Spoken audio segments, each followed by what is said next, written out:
ngaku, Noh. Cuma kamu yang masuk ruanganku sebelum uang kantor hilang. Santri kok berani maling? Demi Allah, saya nggak ambil apapun, Bu. Pagi itu, lorong kantor masih sepi ketika suara hak sepatu Dila memecah keheningan. Di depannya, seorang santri berseragam putih dengan tas lusuh di bahu berdiri menunduk. Di tangan Dila, sebuah amplop coklat diangkat tinggi, matanya merah menahan marah. Ngaku, no, suara Dila bergetar. Kau orang terakhir yang masuk ruanganku sebelum uang ini hilang. Jangan pura-pura suci di depan kami. Warno menggenggam ujung bajunya kuat-kuat. Semua karyawan mengelilingi, beberapa merekam dengan ponsel. Tasnya digeledah, mushaf lusuh dan amplop infak dimuntahkan ke meja. Tuduhan pencurian meluncur, sementara Warno hanya bisa berkata lirih. Demi Allah, saya tidak mengambil apapun, Bu. Beri saya waktu 2 jam saja untuk membuktikan. Dila menatapnya tajam, jam di dinding menjadi saksi, dan 2 jam itu akan menentukan hidup mati nama baik seorang santri miskin di tengah gedung tinggi. Ternyata, sebelum cerita ini dimulai, silakan tulis di kolom komentar kalian menonton dari kota mana. Jangan lupa tekan tombol like dan subscribe channel ini. Untuk yang sudah mendukung dengan like, komen, dan subscribe, semoga Allah mempermudah setiap urusan kalian, meluaskan rezeki, disehatkan badannya, dan mengabulkan segala keinginan dunia maupun akhirat. Amin ya Rabbal Alamin. Sekarang mari kita mulai ceritanya. Jam dinding di lobi baru saja menunjuk pukul 7:05. Lampu kantor masih setengah padam, hanya lorong utama yang terang. Di sanalah Warno berdiri, memeras pel dengan gerakan pelan, mengusap lantai marmer yang dingin. Pipi kirinya masih tampak memar, membiru. Semalam ia terjatuh dari motor tuanya saat menghindari mobil yang menyerobot lampu merah. Sakitnya masih terasa ketika rahangnya bergerak, tapi pagi ini ia tidak punya pilihan selain tetap bekerja. Di pesantren, uang makan santri kecil sudah menunggak 2 hari. Ibu asrama tersenyum sabar, tapi Warno tahu betul betapa tipisnya persediaan beras. Ia menarik napas panjang, menatap lantai yang mengkilap. Bismillah, bisiknya pelan. Semoga hari ini berkah, ya Allah. Suara langkah sepatu hak tinggi terdengar memotong keheningan. Dila, manajer muda perusahaan itu, melangkah cepat. Blazer krem membalut tubuhnya, rambut hitam sebahu tertata rapi. Di tangan kirinya, ia menggenggam map tebal berisi berkas laporan. Di tangan kanan, sebuah amplop coklat tampak menonjol. Pagi, Bu. Warno menunduk hormat, tangan menyentuh dada, lalu mengangkat ke pelipis. Salam khas santri. HM. Pagi, jawab Dila singkat tanpa berhenti. Dalam kepalanya hanya ada satu hal, rapat besar dengan direktur dan tamu penting. Uang tunai di dalam amplop itu adalah dana yang sangat ia jaga. Jika sampai hilang, bukan hanya proyek yang kacau, tapi reputasinya sebagai manajer baru akan hancur. Dila masuk ke ruangannya. Warno mengikuti dari belakang beberapa menit kemudian sambil menenteng ember dan pel. Masuk sebentar ya, Mas, kata Dila ketika melihat Warno muncul di pintu. Bereskan kursi dan lantai.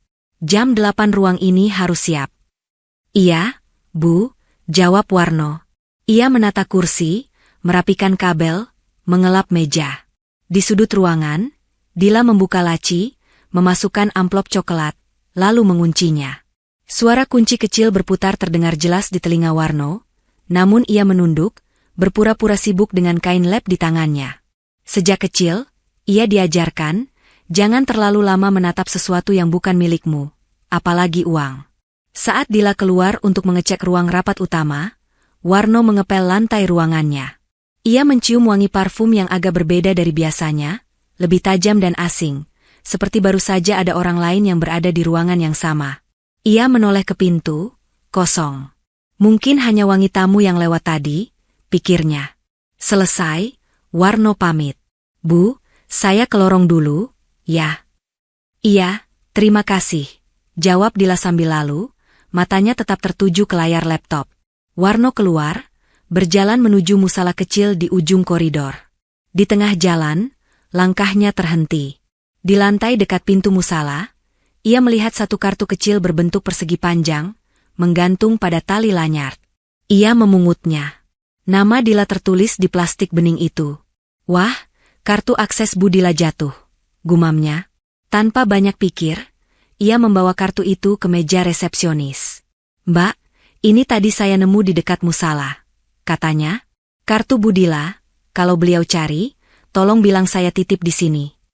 Resepsionis tersenyum. "Iya, makasih ya, nomor." Warno kembali bekerja, berpindah dari satu lorong ke lorong lain. Perlahan karyawan lain mulai berdatangan. Suara salam dan sapaan bercampur dengan bunyi mesin absensi yang menyala. Jam 8 tepat, rapat besar dimulai. Dila mondar-mandir antara ruangannya dan ruang rapat. Suaranya terdengar tegang saat menjawab telepon, sesekali menghela napas panjang. Direktur mengingatkan soal dana tunai yang harus siap untuk diserahkan ke pihak vendor hari itu juga. Amplop di laci mejanya adalah kunci dari semua tekanan itu. Beberapa menit sebelum sesi tanda tangan, Dila kembali ke ruangannya dengan langkah tergesa. Wajahnya berkeringat. Ia membuka laci meja, memasukkan tangan ke dalam, meraba-raba. Kosong. Dila membeku. Keningnya berkerut, matanya membesar. Ia meraba lagi, lebih dalam, lebih cepat. Tetap kosong. Amplop coklat yang tadi pagi ia simpan dengan tangannya sendiri, kini tidak ada. "Tidak mungkin," bisiknya, suara nyaris tidak keluar. Pikirannya melayang. Siapa saja yang masuk ruangan ini tadi? Ia mengingat cepat. Dirinya, seorang office boy sebentar untuk menyajikan air minum, dan Warno, santri petugas kebersihan itu. Hanya Warno yang sempat berada di ruangan cukup lama sebelum semuanya sibuk. Jantung Dila mulai berdegup tak beraturan. Jika uang itu hilang, ia yang akan dituduh pertama kali. Dalam keputusasaan, otaknya mencari kambing hitam tercepat. Nama Warno muncul di benaknya seperti tulisan besar yang menyala. Ia keluar ruangan dengan langkah cepat. Rasa takut kehilangan karir bercampur dengan amarah. Di lorong, ia melihat Warno baru saja selesai mengepel area depan, tas lusuh masih menggantung di bahu. "Warno," panggilnya, suara tajam. "Kesini sebentar." Warno menoleh, tersenyum kecil. "Iya, Bu." Begitu ia mendekat, Dila tidak menunggu. "Uang di laci mejaku hilang," katanya, mata menatap lurus. "Dan kau orang terakhir yang masuk sebelum hilang." Lorong yang tadinya lengang perlahan dipenuhi karyawan yang penasaran. Kepala satu demi satu muncul dari balik pintu. Ada yang pura-pura lewat, ada yang langsung berhenti, menonton. Warno mengerjap. "Uang hilang, Bu." "Jangan pura-pura tidak tahu." Suara Dila meninggi. "Tasmu bawa ke sini. Sekarang." Warno merasa dunia menyempit. Tas lusuh yang sejak tadi setia menggantung di bahunya kini, seolah berubah menjadi batu besar. Ia menatap tas itu, menatap wajah Dila, lalu menunduk. "Bu, di tas saya cuma ada mushaf dan amplop infak untuk pesantren," jelasnya lirih. "Bukan uang perusahaan." "Buka," potong Dila, telunjuknya mengarah ke tas. "Kalau kau tidak merasa bersalah, tidak perlu takut." Warno membuka resleting pelan, tangan gemetar. Ia mengeluarkan mushaf kecil, dompet tipis, sebungkus nasi bungkus yang ia bungkus dari dapur pesantren. Di dasar tas, sebuah amplop coklat tampak mengintip. "Ini dia," seru salah satu karyawan. "Amplopnya sama." Dila meraih amplop itu cepat, mengangkatnya tinggi. Bisik-bisik menyebar. Warno merasa lututnya melemas. "Ini uang apa?" tanya Dila, napasnya memburu. "Itu, uang infak jamaah, Bu," suara Warno bergetar. "Tadi subuh bendahara masjid titip ke saya untuk pesantren. Bentuk amplopnya saja yang mirip." Dila mendengus. Kebetulan yang terlalu rapi. Amplop hilang di laci, amplop muncul di tasmu. Beberapa karyawan mulai mengangkat ponsel, kamera menyala diam-diam. Mereka merekam pemandangan itu, wajah santri miskin tertunduk dengan amplop di tangannya, dan manajer muda yang menunjuk tajam. Security mendekat, bersiap. Dila menoleh singkat. "Pak, kalau perlu kita panggil polisi saja," katanya dingin. "Perusahaan tidak bisa toleransi maling."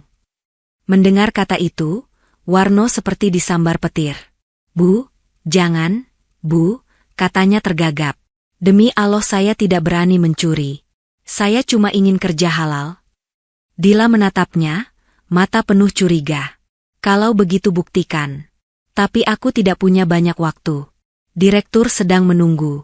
Kalau sampai beberapa jam ke depan tidak jelas, polisi tetap akan datang. Warno menggigit bibir, menahan tangis yang nyaris pecah. Semua tatapan menusuk seperti duri. Ada yang sinis, ada yang iba, tapi tidak ada yang benar-benar membela. Saat itu, seorang karyawan senior, Pak Arif, melangkah maju.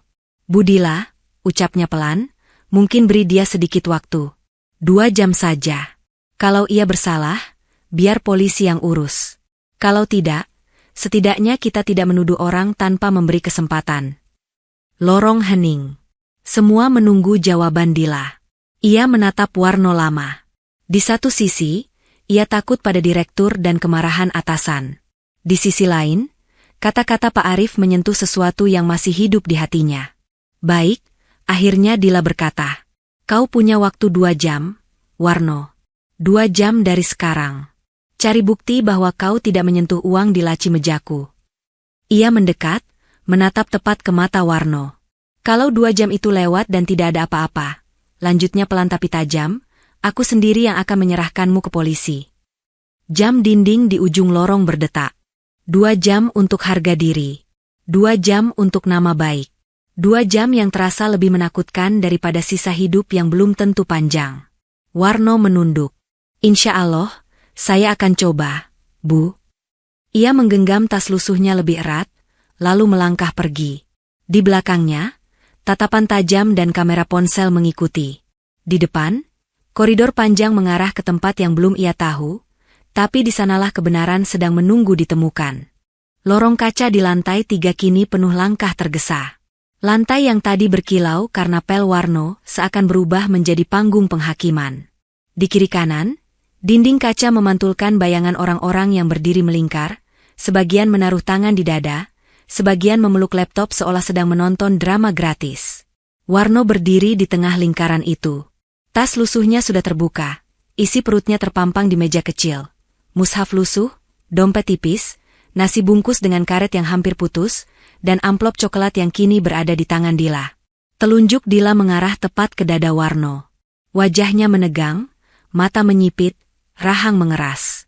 Namun di balik sorot tajam itu, terselip kegelisahan yang tidak sepenuhnya bisa ia sembunyikan. Kau bilang ini uang infak. Suara Dila bergetar, namun tetap dingin. Tapi bentuk amplopnya sama persis. Isi amplop di laci mejaku juga uang tunai. Semua orang di sini berhak curiga. Bisik-bisik menyusup di antara kerumunan. Dari dulu kelihatannya polos, ternyata. Ya namanya juga butuh uang. Santri juga bisa tergoda kalau lihat lembaran tebal begitu. Setiap kata menusuk telinga Warno seperti jarum. Ia menunduk, menggenggam ujung bajunya. Di dalam dada, sesuatu terasa patah. Bukan hanya soal tuduhan, tetapi karena ia tahu, sebagian dari mereka yang bergumam itu pernah ia bantu mengambilkan air minum atau membersihkan meja tanpa diminta. Bu, Warno berusaha mengangkat kepala. Amplop di tas saya ini diisi tadi subuh oleh bendahara masjid. Kalau perlu saya ajak ibu ke masjid, tanyakan langsung. Dila tertawa hambar. Jadi menurutmu, kami semua harus ikut pagi-pagi mengecek ke masjid hanya karena ucapanmu? Pak Arif melangkah setengah langkah maju. Bu, cara bicara kita tolong dijaga, katanya halus. Bagaimanapun dia pegawai kita. Kalau setelah dicek ternyata ia jujur, bagaimana? Dila menghela napas, menahan emosi yang bercampur tegang. Masalahnya uang di laci sudah hilang. Direktur bisa sampai mencoret nama saya kalau ini tidak jelas. Saya harus tegas. Ia menoleh ke arah security. Pak, kalau jam 10 tidak ada kejelasan, kita lapor ke polisi. Security mengangguk pelan. Sorot matanya sempat melirik Warno dengan iba, namun tugas tetap tugas. Warno menelan ludah. Bu, boleh saya bicara sebentar? Dila menatapnya tajam. Cepat. Waktu kita tidak banyak. Saya hanya minta kesempatan, kata Warno, suaranya mulai serak. 2 jam saja. Kalau dalam 2 jam saya tidak bisa buktikan bahwa saya tidak menyentuh uang ibu, silakan bawa saya ke kantor polisi. Saya tidak akan lari kemana-mana. Saya juga tidak punya tempat untuk lari. Kerumunan terdiam. Permintaan itu terdengar nekat, apalagi datang dari seseorang yang tidak punya kekuasaan apapun. Pak Arif menimbang sejenak. Menurut saya, itu permintaan yang cukup adil, ucapnya. Kalau Warno benar bersalah, 2 jam tidak akan mengubah apa-apa. Tapi kalau dia tidak salah, 2 jam ini menyelamatkan kita dari menzalimi orang. Beberapa karyawan mengangguk pelan, meski masih ragu. Dila menggigit bibir. Ia memikirkan wajah direktur yang keras, email-email tentang target, dan bayangan surat peringatan yang mungkin menunggu di mejanya jika dana itu tak ditemukan. Namun ada sesuatu dalam tatapan Warno yang membuatnya sulit berkata tidak. Bukan tatapan menantang, melainkan tatapan orang yang sudah tidak punya apapun lagi selain kejujuran yang ia yakini. Baik, kata Dila akhirnya. 2 jam. Mulai sekarang. Ia melirik jam di dinding. Jam 10:05 kita berkumpul lagi. Kalau sampai saat itu tidak ada bukti, aku tidak akan bela kau di depan polisi. Warno mengangguk pelan. Terima kasih, Bu. Dila memberikan isyarat kepada security agar mengawasi gerak Warno dari jauh. Kerumunan perlahan bubar, namun suasana dingin tetap menggantung. Bisik-bisik masih mengikuti Warno yang melangkah menjauh. Setiap langkah terasa berat. Lorong yang tadi ia susuri dengan pel di tangan kini, ia lewati dengan jantung yang seakan diikat. 2 jam. Bukan hanya untuk membuktikan dirinya tidak bersalah, tapi juga untuk mencari siapa yang diam-diam menyentuh laci Dila. Di dalam hati, Warno berdoa lirih. Ya Allah, kau tahu hamba tidak menyentuh uang itu.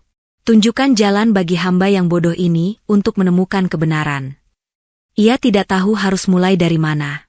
Namun ia yakin, setiap kejadian pasti meninggalkan jejak. Tugasnya kini adalah menemukan jejak yang hampir tidak terlihat itu sebelum waktu menelan habis kesempatannya. Warno berjalan menuju musala kecil di ujung koridor, tempat ia biasa menenangkan diri di sela jam kerja. Langkahnya pelan, namun pikirannya berlarian jauh ke belakang, memutar ulang kejadian dari fajar hingga detik uang dinyatakan hilang. Ia mengingat saat motor bututnya memasuki gerbang kantor ketika langit masih remang. Satpam di pos depan menyapanya ramah. Pagi, nomor. Kok pipinya biru begitu? Jatuh sedikit, Pak, jawab Warno sambil tersenyum. Insya Allah tidak apa-apa. Setelah memarkir motor di ujung parkiran, ia menuju musala. Lantai keramik masih dingin, bau karpet yang lama tidak diganti bercampur dengan wangi minyak wangi murah. Di sana, bendahara masjid sudah menunggunya dengan sebuah amplop coklat. Ini amanah jamaah, ucapnya. Katanya ingin titip untuk pesantrenmu. Jaga baik-baik ya, jangan sampai jatuh atau tertukar. Warno menerima amplop itu dengan 2 tangan. Insya Allah, saya jaga. Terima kasih sudah percaya sama kami. Ia memasukkan amplop ke bagian terdalam tas, diapit mushaf dan sarung. Lalu ia sholat subuh berjamaah dan berdoa agar rezeki yang ia terima hari ini halal dan berkah. Ingatan bergeser. Setelah selesai di musala, ia mulai berkeliling. Toilet, pantry, ruang tunggu tamu, semua ia bersihkan. Sekitar pukul 7 lewat sedikit, Dila datang dengan langkah terburu-buru membawa amplop lain di tangannya. Warno jelas mengingat bagaimana amplop itu masuk ke laci meja kerja, dikunci rapat. Ia juga mengingat satu hal yang tadi sempat ia anggap biasa saja, bau parfum asing di ruangan Dila. Bukan wangi lembut yang biasa dipakai sang manajer. Wangi itu lebih kuat, menusuk, seperti parfum pria. Padahal saat itu tidak ada orang lain di ruangan. Saat menyeberang lorong menuju musala, Warno menemukan kartu akses Dila terjatuh di lantai. Ia mengangkatnya, menatap nama yang tertera, lalu membawanya ke meja resepsionis. Hal sepele, namun justru hal kecil seperti itulah yang seringkali lupa diingat orang lain, pikirnya. Di musala kecil, Warno duduk di sudut ruangan. Ia mengatur napas, mencoba mengumpulkan potongan-potongan yang berserakan. Uang hilang dari laci yang dikunci. CCTV di ruangan katanya rusak. Kartu akses Bu Dila sempat jatuh. Ada wangi parfum asing. Terus siapa yang bisa masuk ruangan? Ia berdiri lagi, melangkah ke meja resepsionis. Petugas yang tadi ia titipi kartu akses masih duduk di sana, sibuk mengetik di komputer. "Mbak," sapa Warno pelan, "tadi pagi saya nitip kartu akses Budila. Sudah diambil, ya?" Perempuan itu menoleh. "Oh iya, nomor. Sudah diambil tadi." Kayaknya staf dari bagian umum, yang rambutnya agak panjang. Dia bilang diminta ambil. "Mas Bimo, kah?" tanya Warno, mencoba memastikan. "Iya, kayaknya. Teknisinya itu." Nama itu membuat jantung Warno berdetak sedikit lebih cepat. Bimo, teknisi jaringan yang sering mondar-mandir memperbaiki komputer. Orang yang punya akses ke banyak tempat, termasuk ruang CCTV. "Mbak, boleh saya lihat sebentar komputer itu?" tanya Warno lagi, menunjuk layar yang menampilkan email. "Lihat apa dulu?" "Saya tadi lihat ada email soal pintu akses. Saya tidak begitu paham, cuma ingin tahu jamnya saja."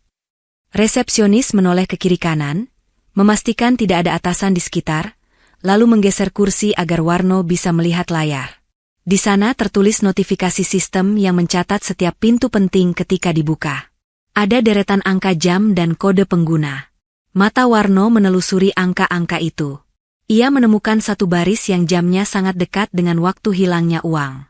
ID pengguna yang muncul bukan nama Dila, melainkan kode teknisi. "Ini artinya apa, Mbak?" "Artinya pintu ruang keuangan tadi sempat dibuka pakai kartu teknisi," jawab resepsionis. "Kalau mau lebih jelas, tanya saja ke bagian IT." Warno mengangguk. Sekeping puzzle baru masuk ke genggamannya. Kartu akses Dila sempat jatuh, lalu diambil teknisi. Pintu keuangan dibuka dengan ID teknisi. Uang di laci hilang. Prasangka spontan mengarah ke Bimo, namun ia sadar, menuduh tanpa bukti hanya akan menambah masalah. Ia tidak punya banyak waktu. Jam di dinding sudah bergerak mendekati pukul 8 lewat. Masih ada 1 jam lebih sedikit sebelum batas waktu. Langkahnya ia arahkan ke ruang IT, di mana Bimo dan rekan-rekan biasanya bekerja di antara kabel dan monitor. Di dalam hati, Warno berbisik, "Ya Allah, kalau memang di sana ada jawaban, mudahkanlah. Jangan biarkan hamba menuduh orang yang tidak bersalah." Ruang IT berada di lantai 2, agak tersembunyi di ujung koridor. Pintu kayunya setengah terbuka. Dari balik pintu, terdengar suara ketikan cepat dan dengung kipas kecil dari beberapa komputer. Warno mengetuk pelan. "Permisi." Seorang pria berkacamata menoleh sebentar, lalu kembali fokus ke layar. Di meja lain, seorang teknisi muda dengan rambut sedikit gondrong merapikan kabel. Itulah Bimo. Ia baru saja memasukkan sesuatu ke dalam tas ransel hitam yang tergeletak di kursi. "Mas Bimo," panggil Warno dengan nada hati-hati. Bimo menoleh, senyum tipis terpasang di wajahnya. Warno, ada apa kesini?" Warno melangkah masuk, berdiri di sisi meja. Ia mencoba mengatur kata-kata agar tidak terdengar menuduh. "Saya cuma mau tanya.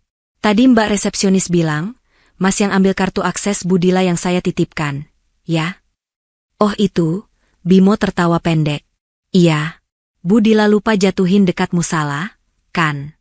Saya cuma diminta ambil. Lagian saya juga tadi pagi keliling cek jaringan di lantainya." Warno memperhatikan gerakan tangan Bimo yang merapikan kabel lalu menutup resleting tas. Sekilas, ia melihat sudut amplop coklat terselip di antara tumpukan alat. Namun bisa saja itu hanya amplop biasa. Ia menahan diri agar tidak terburu-buru membaca terlalu banyak. "Mas juga yang benerin CCTV di lantai Budila, ya?" tanya Warno lagi. "Iya," jawab Bimo datar. "Kameranya error. Lognya kacau. Perlu waktu buat betulin." "Kenapa, nomor? Kok tanya-tanya terus? Ada apa sebenarnya?" Warno menarik napas. Uang Budila hilang dari laci meja. "Saya yang dituduh karena tadi pagi masuk ke ruangannya. Kartu aksesnya sempat jatuh. Lalu Mas yang ambil. Terus lock pintu barusan nunjuk ID teknisi dipakai di jam yang sama dengan hilangnya uang." Bimo terdiam sejenak, lalu tertawa kecil. "Kau mau bilang apa? Aku yang ambil uangnya. Begitu?" "Saya tidak bilang begitu," jawab Warno pelan. "Saya cuma cari kebenaran. 2 jam lagi kalau tidak ada bukti, saya akan dibawa ke polisi." Bimo mendecak. Ya sudah, bilang saja yang jujur. Kau butuh uang, lihat amplop, tangan gatal. Tinggal mengaku, selesai. Kenapa repot-repot cari kambing hitam lain? Kata-kata itu menampar hati Warno. Namun ia menahan diri. Mas, saya tidak mungkin jual kejujuran saya hanya dengan satu amplop. Hidup saya boleh miskin, tapi saya masih takut pada Allah. Suasana di ruangan sejenak hening. Teknisian berkacamata di meja lain melirik sekilas, lalu pura-pura sibuk lagi. Bimo mengambil tas ransel, menyampirkannya ke punggung.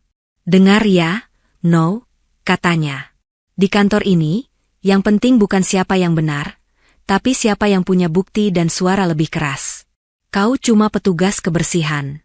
Kalau aku jadi kamu, sudah dari tadi mengaku saja. Biar cepat selesai. Setelah berkata begitu, ia berjalan melewati Warno, menepuk bahunya keras, lalu keluar ruangan. Pintu tertutup di belakangnya, meninggalkan Warno berdiri sendirian di tengah dengung komputer. Warno menatap pintu itu lama. Dalam hatinya muncul campuran rasa sakit dan curiga. Namun ia tetap ingat pesan gurunya di pesantren, jangan menyebut seseorang pencuri hanya karena firasat, meski tanda-tanda terasa kuat. Tanpa bukti, itu hanya prasangka yang kelak bisa berbalik menjadi dosa. Ia keluar ruangan, menuju tangga. Di tengah perjalanan, ia berpapasan dengan Jeffrey, staf administrasi muda yang selalu tampak gugup. Jeff, sapa Warno, kau sempat lihat siapapun yang keluar masuk ruang Budila tadi pagi? Jeffrey terkejut, hampir menjatuhkan tumpukan berkas di tangannya. Ah, aku tidak tahu apa-apa, Nomor. Dari tadi aku di depan komputer. Tapi wajahmu kelihatan pucat, ucap Warno lembut. Kalau ada yang kau lihat, bilang saja. Aku tidak akan seret kamu kalau kamu tidak salah. Jeffrey menggeleng cepat. Maaf, Nomor. Aku buru-buru. Laporan belum selesai.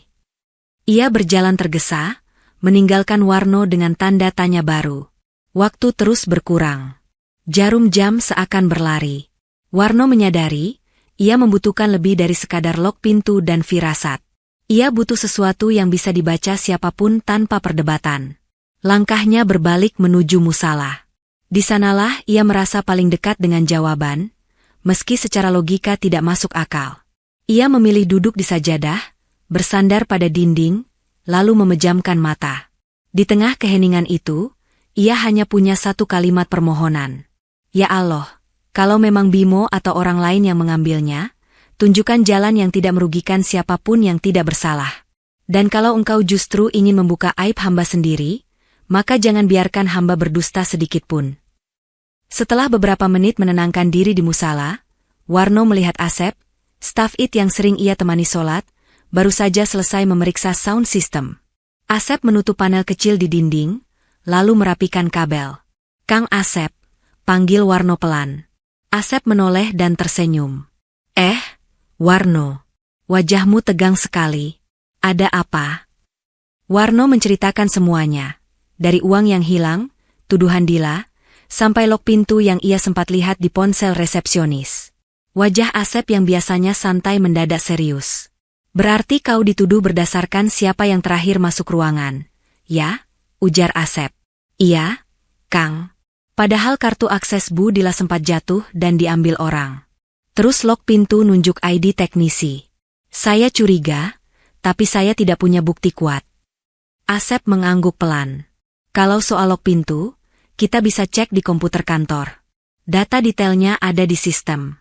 Ayo ikut aku. Mereka berjalan ke ruang kecil di belakang musala yang biasa dipakai menyimpan peralatan elektronik. Di pojok ruangan, sebuah komputer tua menyala dengan layar biru. Asep duduk, mengetik beberapa perintah, lalu membuka aplikasi pengatur akses pintu. Ini data hari ini, katanya sambil menunjuk layar. Lihat, setiap pintu punya kode. Ruang Budila, ruang keuangan, gudang, semua tercatat di sini. Warno mendekat, matanya menelusuri deretan angka dan huruf. Asep memfilter data berdasarkan jam yang tadi disebut resepsionis. Nah, ini dia, ujar Asep. Pintu ruang keuangan terbuka pukul 7:42. Pengguna kartu ID teknisi. Setelah itu, beberapa menit kemudian pintu ruangan Budila juga terbuka dengan ID yang sama. Padahal di waktu itu Budila lagi rapat persiapan di ruang lain. Warno menahan napas. Berarti sudah jelas ada orang lain yang masuk. Kang? Secara data, iya, jawab Asep. Tapi kau tahu, kadang orang semacam Bimo bisa saja bilang, ia hanya menjalankan perintah atasan. Data ini bisa berbalik jadi senjata kalau kita salah menggunakannya. Setidaknya data ini bisa menunjukkan bahwa saya tidak sendirian yang punya akses, ucap Warno. Saya cuma minta mereka mau lihat bahwa ada kemungkinan lain. Asep mengangguk, lalu mencetak laporan log yang baru saja ia tampilkan. Printer mengeluarkan suara berderit pelan, menelurkan kertas yang berisi bukti digital. Ia menyerahkan kertas itu ke Warno. Bawa ini ke Budila dan Pak Vino. Bilang, data dari sistem tidak bohong. Tapi hati-hati dengan cara bicaramu. Ingat, kau masih orang kecil di mata mereka. Warno menerima kertas itu dengan kedua tangan. Terima kasih, Kang. Semoga Allah balas kebaikanmu. Saat ia keluar dari ruang kecil itu, jam dinding menunjukkan hampir pukul 9. Artinya, ia sudah menghabiskan hampir 1 jam sejak mendapat ultimatum. Tinggal 1 jam lagi sebelum polisi mungkin dipanggil. Lorong menuju lantai Dila terasa lebih panjang dari biasanya. Setiap langkah diiringi bayangan wajah ibu di kampung, guru-guru di pesantren, dan anak-anak kecil yang selalu memanggilnya Ustadz dengan penuh harap. Jika hari ini ia benar-benar dibawa ke kantor polisi, kabar itu akan sampai ke telinga mereka. Nama baik yang selama ini ia jaga akan tercoreng. Namun ia menepis rasa takut itu dengan satu kalimat dalam hati. Kejujuran memang kadang mengantarkan kita ke tempat yang menakutkan, tapi dusta akan selalu lebih menakutkan di hadapan Allah. Saat ia tiba di lantai 3, lorong kaca kembali diisi orang-orang. Kabarnya sudah beredar bahwa Warno sedang mencari bukti dan sebentar lagi akan kembali. Dila berdiri di depan ruangannya, berbicara dengan seorang pria berkemeja rapi yang tak lain adalah Pak Vino, atasannya. Ekspresi mereka tegang. Warno mengatur napas, lalu melangkah mendekat. Di tangan kirinya, kertas log pintu bergetar samar. Di tangan kanannya, tas lusuh masih tergantung, seolah ikut menyaksikan pertaruhan pemiliknya. Maaf, Pak, Bu, suara Warno memecah percakapan Dila dan Pak Vino. Saya kembali. Semua kepala berbalik.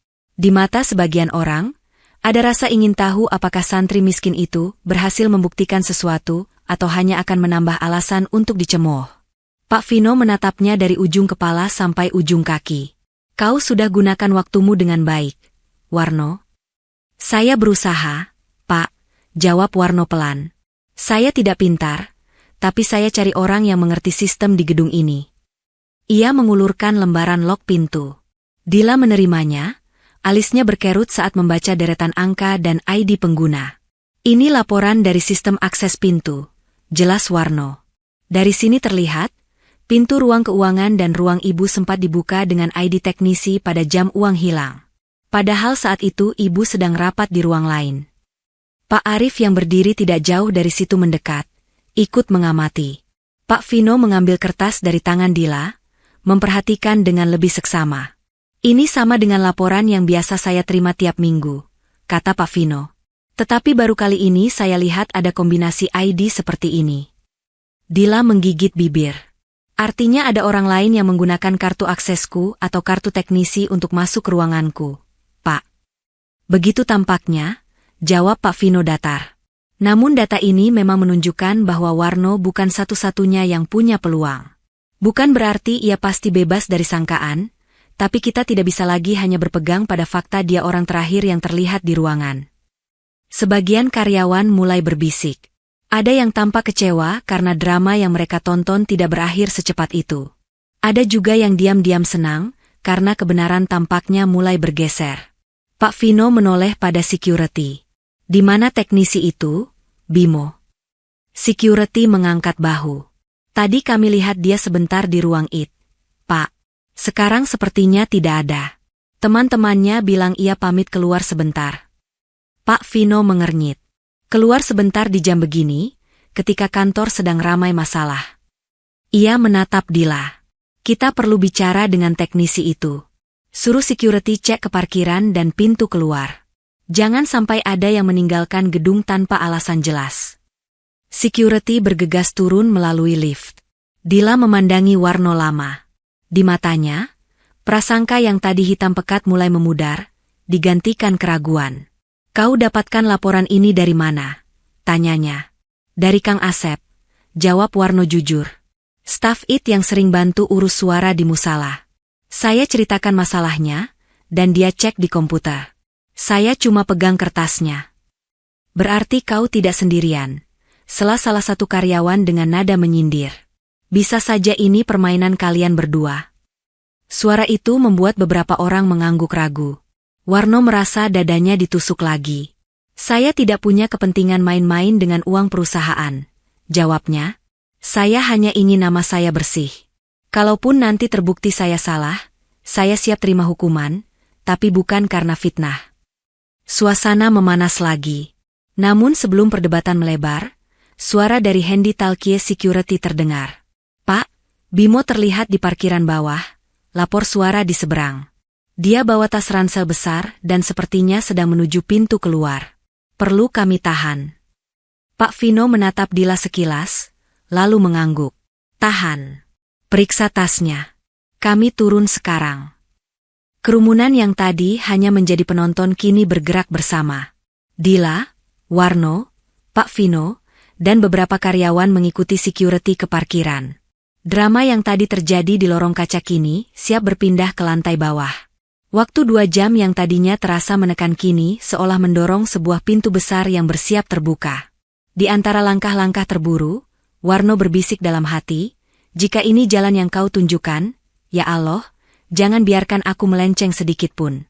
Jangan biarkan keinginanku untuk bebas membuatku buta terhadap keadilan untuk orang lain."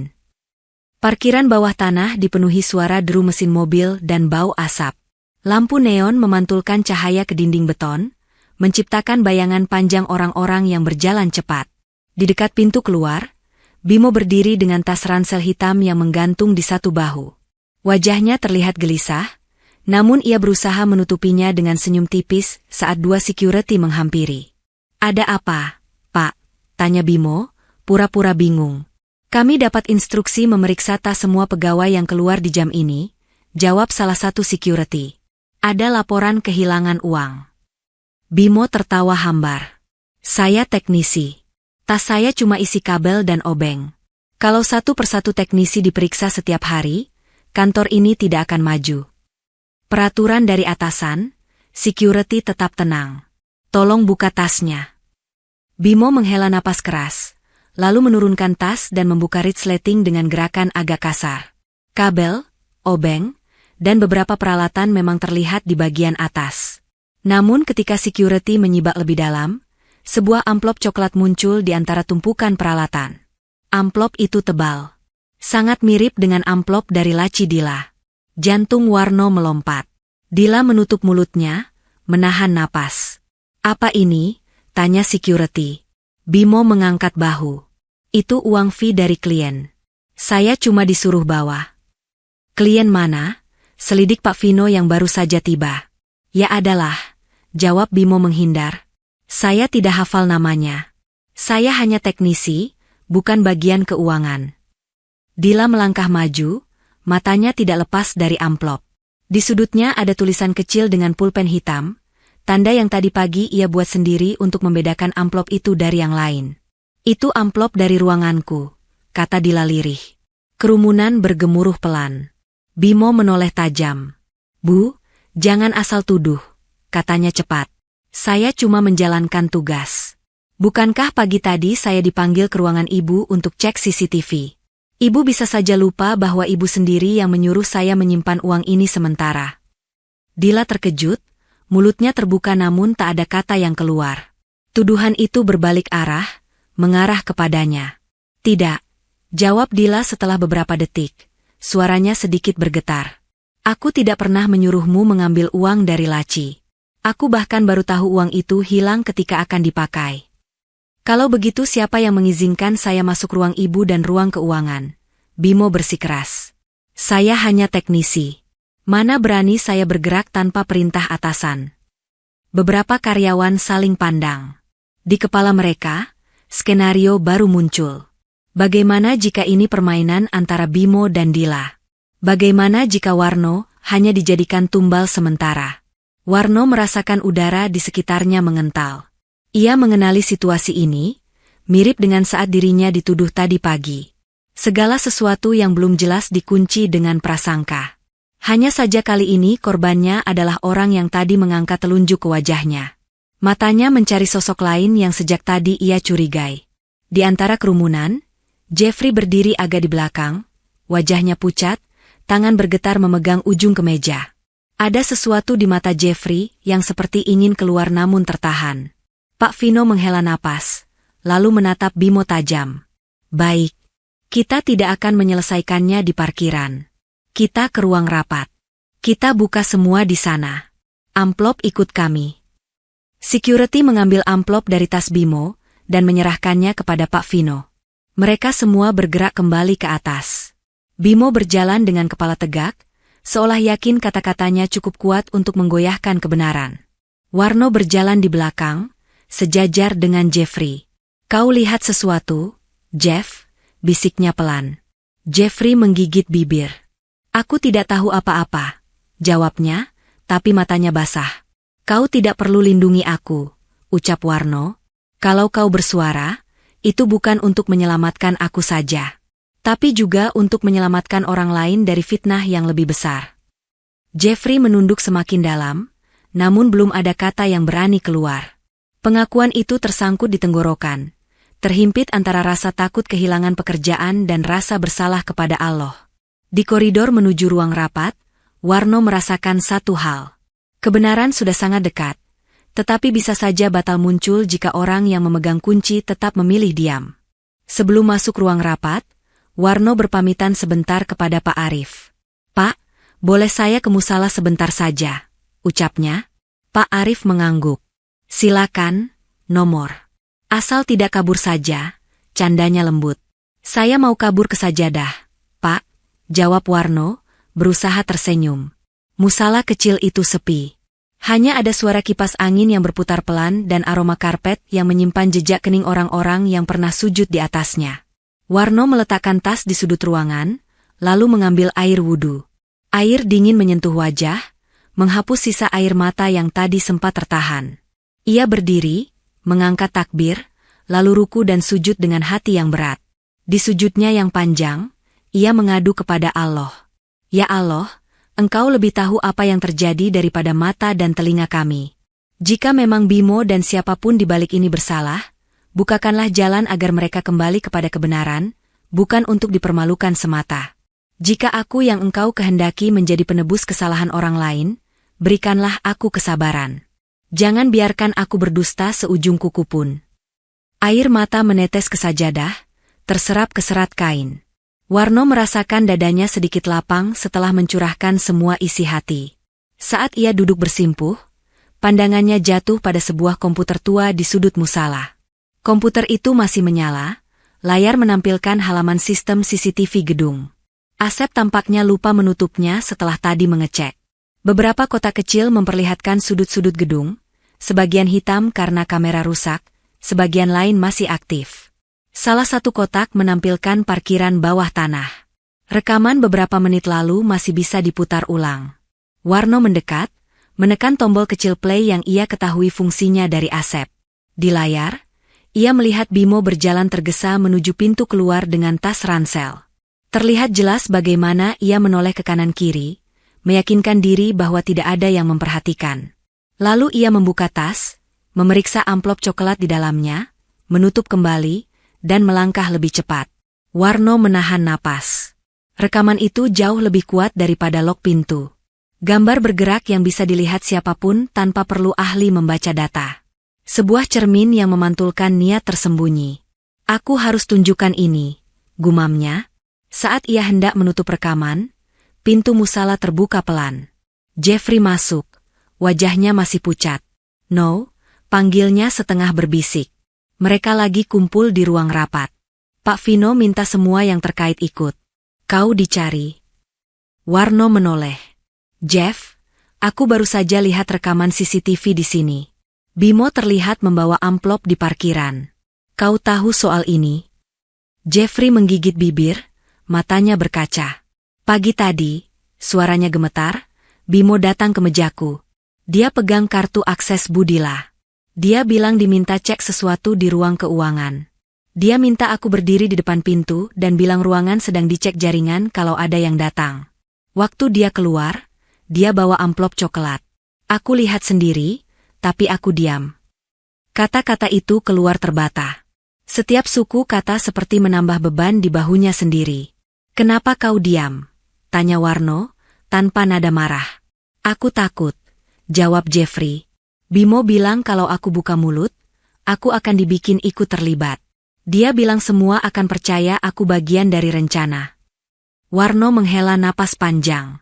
Jeff, kalau kau diam, yang akan masuk penjara bisa jadi bukan orang yang seharusnya. Dan kau akan bawa rasa bersalah ini pulang setiap malam. Jeffrey menutup wajah dengan kedua tangan.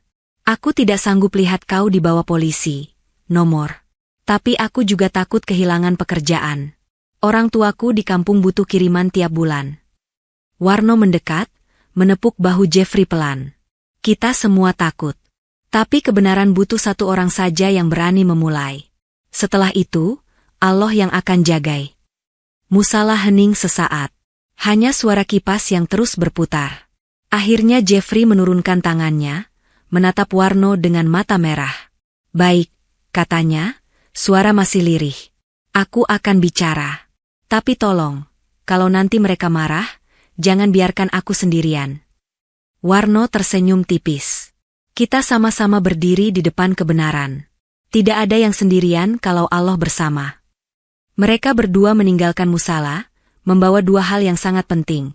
Rekaman CCTV yang tersimpan di komputer, dan niat Jeffrey untuk berkata jujur. Di koridor menuju ruang rapat, Warno merasa langkahnya lebih mantap daripada sebelumnya, meski ia tahu badai yang menunggu di balik pintu mungkin lebih besar. Ruang rapat besar di lantai paling atas biasanya digunakan untuk menerima tamu penting. Hari itu, ruangan yang biasanya tenang dan resmi itu berubah menjadi tempat pengadilan kecil. Di ujung meja panjang, Pak Vino duduk dengan raut wajah serius. Di sampingnya, Dila menunduk, sesekali mengusap sudut mata. Bimo duduk agak ke tengah, tangan terlipat di dada, mencoba terlihat santai.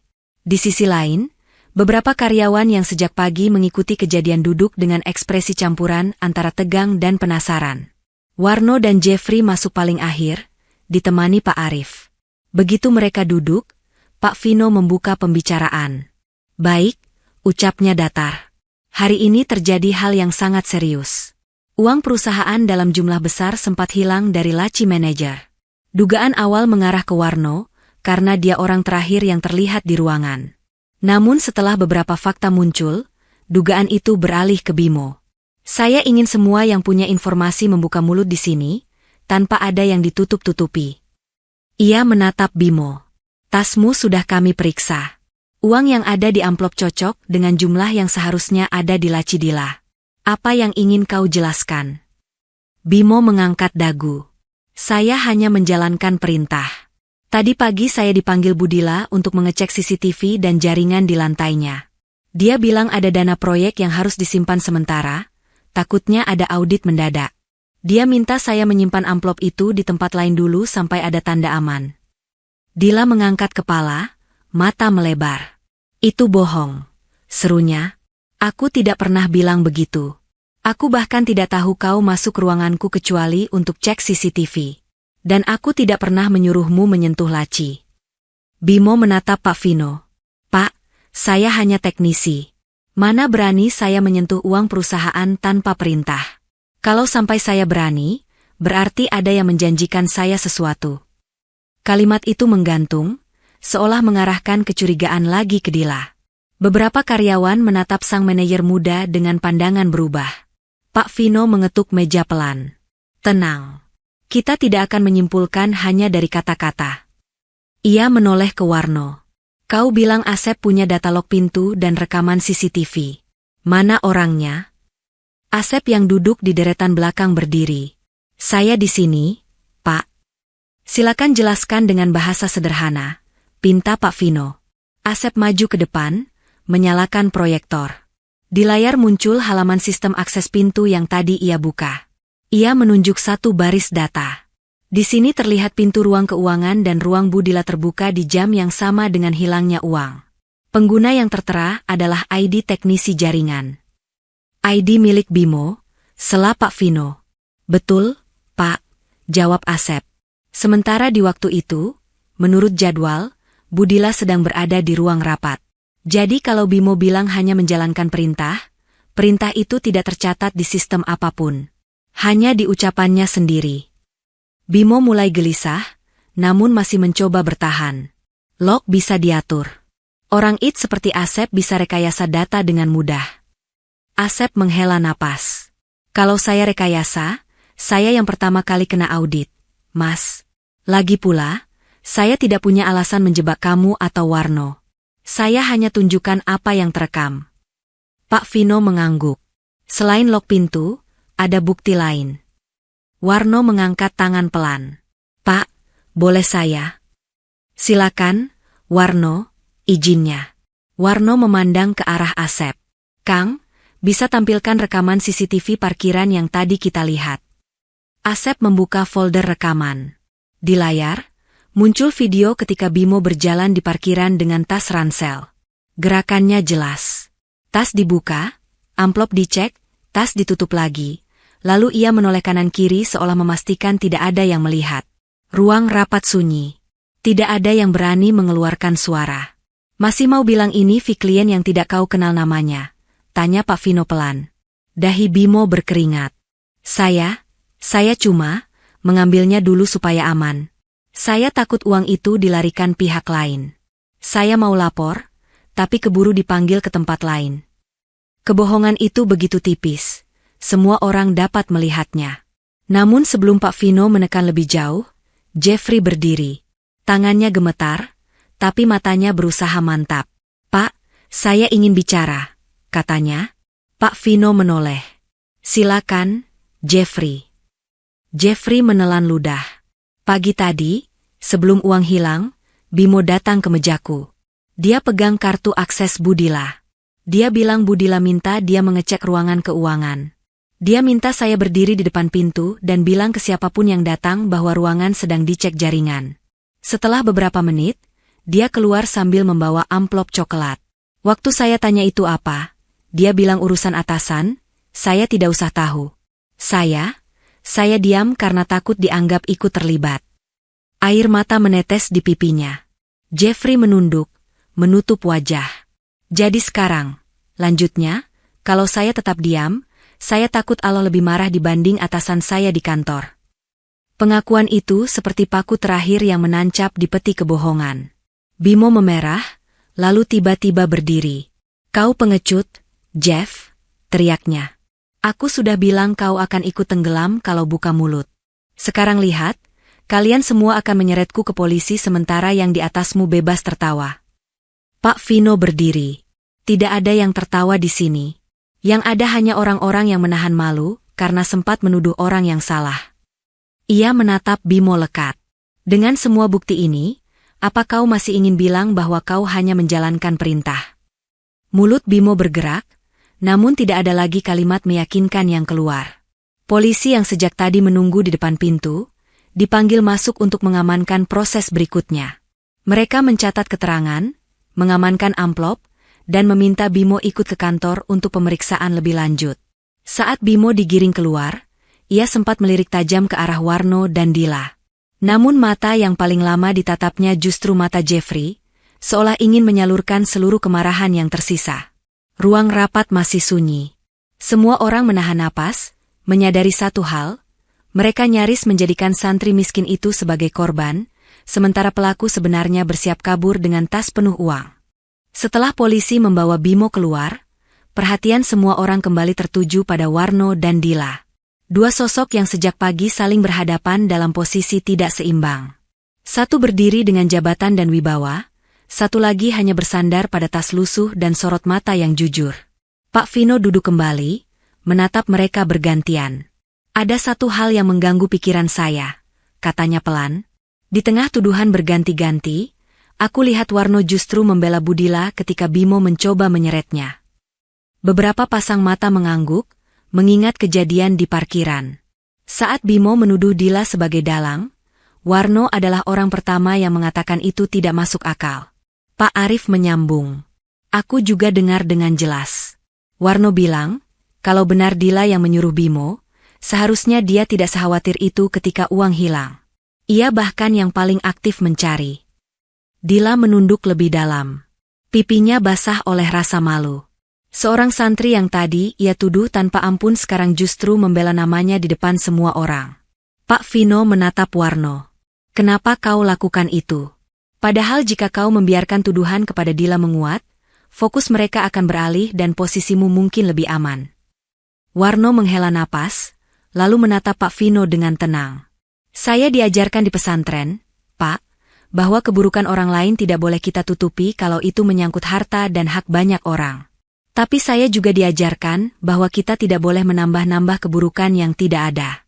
Kalau saya biarkan Bu Dila difitnah, berarti saya ikut berdosa. Meskipun tadi beliau sudah menuduh saya di depan semua orang. Kata-kata itu membuat beberapa orang menelan ludah.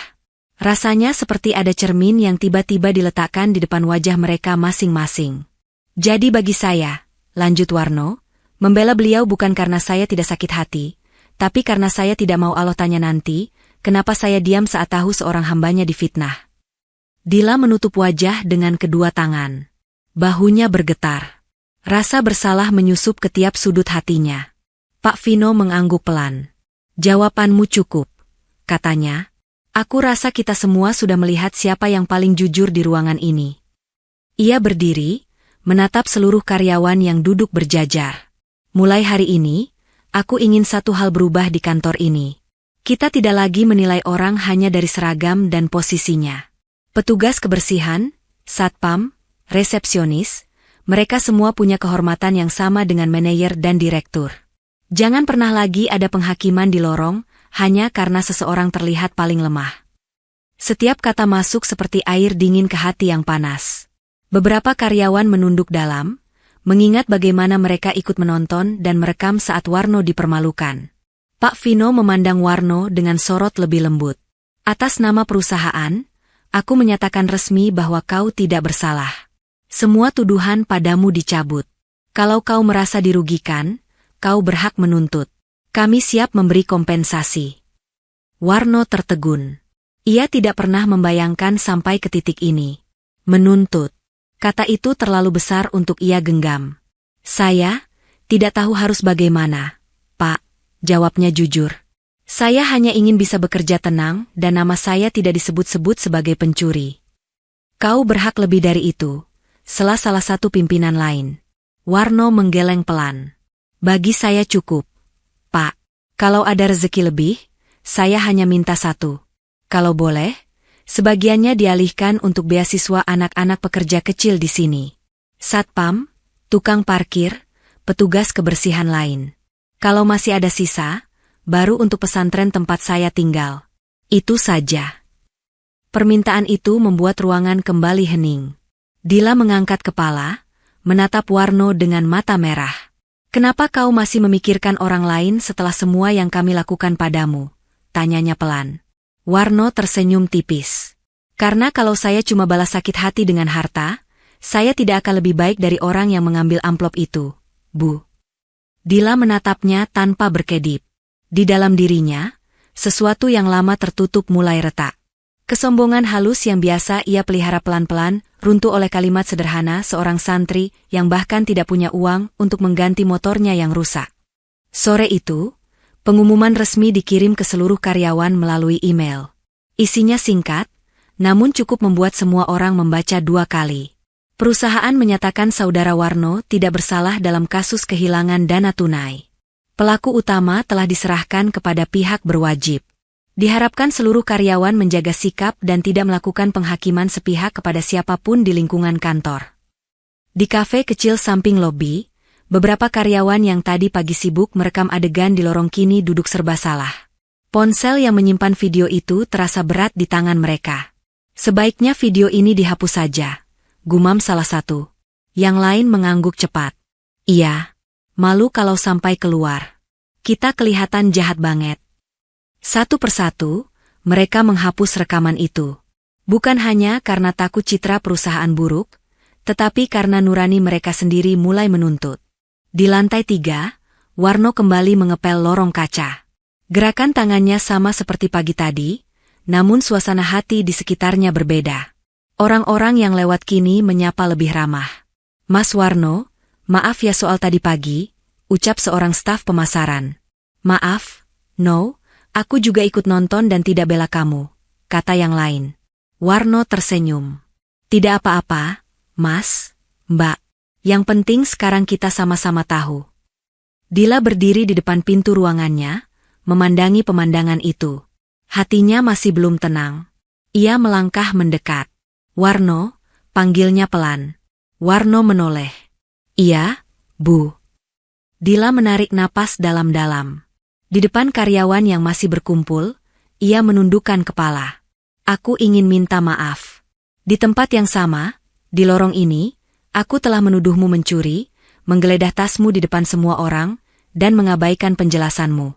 Sekarang di tempat yang sama pula, aku ingin menarik setiap kata kasar yang pernah keluar dari mulutku. Lorong kembali hening. Semua berhenti bergerak, menyimak. Aku terlalu takut kehilangan jabatanku, lanjut Dila, sampai lupa bahwa di depan mataku berdiri manusia yang punya harga diri. Kau bukan latar belakang kantor ini, kau bagian dari kantor ini seperti aku dan yang lain. Maafkan aku, Warno. Ia menunduk lebih dalam, lebih rendah daripada siapapun yang berdiri di sana. Warno memandangnya lama. Dalam benaknya melintas semua kejadian hari itu. Rasa dihinakan, tatapan sinis, ancaman polisi. Namun di atas semua itu, ia juga melihat usaha Dila yang akhirnya berani mengakui salah. Bu, ucap Warno perlahan, kalau Allah saja membuka pintu maaf selebar langit, siapa saya yang menutup pintu maaf hanya untuk satu kejadian? Saya maafkan, Bu. Dila menahan air mata yang hampir jatuh lagi. Jawaban itu seperti air yang memadamkan api yang sejak pagi menyala di dadanya. Terima kasih, katanya lirih. Beberapa karyawan yang menyaksikan adegan itu ikut menunduk. Mereka merasakan hal yang sama. Rasa malu, lega, dan haru bercampur jadi satu. Di akhir jam kerja, Warno kembali ke musala. Ia duduk di sudut, membuka mushaf yang tadi pagi sempat ia keluarkan dari tas. Ayat yang ia baca hari itu seolah menjawab semua yang sudah terjadi. Tentang orang-orang yang bersabar ketika dizalimi, tentang orang yang membalas keburukan dengan kebaikan, tentang janji Allah bahwa kebenaran pada akhirnya akan menang, meski datang terlambat. Saat lampu musala redup, Warno tersenyum sendiri. Hari itu mungkin hari terberat dalam hidupnya. Tapi juga hari yang paling jelas menunjukkan betapa Allah tidak pernah meninggalkan hambanya. Beberapa minggu berlalu. Kasus Bimo masih berjalan di kepolisian. Nama Warno perlahan menjadi cerita yang beredar dari satu meja ke meja lain, bukan lagi sebagai tersangka pencurian, tetapi sebagai santri miskin yang berani berpegang pada kejujuran. Suatu sore, sebuah mobil sederhana masuk ke halaman pesantren. Debu beterbangan ketika mobil berhenti. Dari dalam keluar Dila, Pak Vino, dan beberapa karyawan lain. Mereka membawa beberapa kardus berisi buku, alat tulis, dan spanduk kecil bertuliskan program beasiswa untuk anak-anak pekerja kecil dan santri pesantren. Ibu asrama menyambut mereka dengan senyum ramah. Silakan masuk. Nak, maaf kalau tempat kami sederhana. Anak-anak santri berlarian di halaman. Ada yang menenteng ember, ada yang membawa kitab, ada yang masih mengenakan sarung dengan ujung belum dilipat rapi. Di bawah pohon mangga, Warno duduk melingkar bersama beberapa santri kecil, mengajarkan huruf hijaiyah. Suaranya lembut mengulang, alif, ba, tea, sementara anak-anak menirukan dengan semangat. Dila tertegun melihat pemandangan itu. Inilah sosok yang dulu ia anggap hanya bagian latar belakang kantor. Di sini, di antara anak-anak kecil, Warno terlihat seperti pusat dunia. Warno, panggil Pak Vino. Warno menoleh, berdiri cepat. Pak, Bu, sapanya, sedikit canggung. Kok bisa sampai sini? Kami yang seharusnya malu kalau tidak datang, jawab Dila. Ini sebagian bantuan dari perusahaan. Program beasiswa yang kau ajukan waktu itu sudah disetujui. Ada untuk anak-anak pekerja kecil dan juga untuk para santri di sini. Mata anak-anak santri berbinar mendengar kata beasiswa, meski sebagian belum paham betul artinya. Mereka hanya tahu akan ada buku dan alat tulis baru. Warno menunduk haru. Terima kasih, Pak, Bu. Semoga Allah balas dengan kebaikan lebih besar. Dila berjalan pelan menyusuri koridor pesantren. Ia melihat kamar-kamar sempit dengan ranjang bertingkat, lemari kayu tua yang catnya mengelupas, rak buku kecil dengan mushaf yang sampulnya mulai sobek. Namun di setiap sudut, ia merasakan ketenangan yang tidak pernah ia temukan di ruangannya yang ber-AC. Aku baru sadar, ucap Dila ketika kembali berdiri di samping Warno, selama ini aku merasa paling sibuk, paling lelah. Ternyata ada banyak orang yang lebih berat hidupnya, tapi tetap bisa menjaga senyum. Warno tersenyum. Semua orang punya ujiannya masing-masing, Bu. Ada yang diuji dengan kekurangan, ada yang diuji dengan kelebihan. Yang penting kita tidak putus asa dari rahmat Allah. Anak-anak santri berkumpul di halaman. Atas permintaan ibu asrama, mereka mengangkat tangan, mendoakan rombongan tamu dari kantor. Ya Allah, suara kecil mereka bergema, mudahkan urusan mereka, lapangkan rezeki mereka, dan jadikan mereka orang-orang yang selalu Engkau jaga dari kesalahan. Dila menahan air mata saat mendengar doa itu. Ia merasa kecil di tengah suara-suara tulus yang melangitkan namanya, padahal beberapa waktu lalu ia menjadi orang pertama yang menghancurkan harga diri guru mereka. Saat matahari mulai turun, rombongan pamit. Sebelum masuk mobil, Dila menatap lagi halaman pesantren. Di sana, Warno sudah kembali duduk bersama santri kecil, mengulang hafalan surat pendek. Lorong kantor dengan dinding kaca terasa jauh, namun bayangannya masih jelas di kepala Dila. Ia tahu, setiap kali nanti ia melewati lorong itu, ia akan teringat hari ketika ia menunjuk wajah seorang santri miskin dan menuduhnya pencuri. Ia juga akan teringat hari ketika di lorong yang sama, ia belajar menundukkan kepala di hadapan kebenaran. Sementara bagi Warno, hari-hari berikutnya berjalan seperti biasa. Membersihkan kantor di pagi buta, mengajar di pesantren saat senja, menyelipkan doa di antara kedua dunia itu. Namun ada satu hal yang berbeda. Setiap kali ia melewati lorong kaca, ia merasa tidak lagi hanya sebagai bayangan, melainkan sebagai saksi bahwa kejujuran, sekeras apapun badai yang datang, pada akhirnya akan membuat semua kepala menunduk di hadapan Allah.